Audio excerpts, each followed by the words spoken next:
Yolcu. Yolcu kalkardı bayıra. Arkasına takmış çuval. Ona bakardı aykırı karşı gelen adam hem mal. Yolcu bakardı yukarı. Dua edip kuşağı sıkardı. Gökten beklerdi kararı. Canı onun yağmur dökerdi. Yolcu çıkardı bayıra. Gövdesini kapmıştı ter. Karşı bozardı halları. Vermezdi zorlukla o yer. Yolcu giden gelen söylerdi. Kol ver yere bu arıkı. Adam ağızdan durup giderdi. Ağıtlayarak kepileri. Biz de yolcuyuz bu yerde. Çuvaları takıp gideriz. Atarız göz hep göklere. Dua edip yükü çekeriz.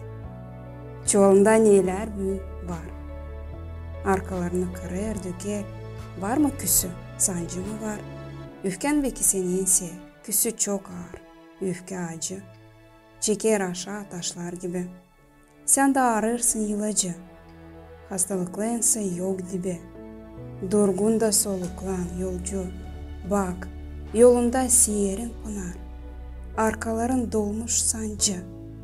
Can yorgunluğun sonu hep var. Durgun da yüzünü yıka. Taze bak sızıntı suyundan. Anla canın senin. Hiç değil ufka. Kavisin her türlü duygundan.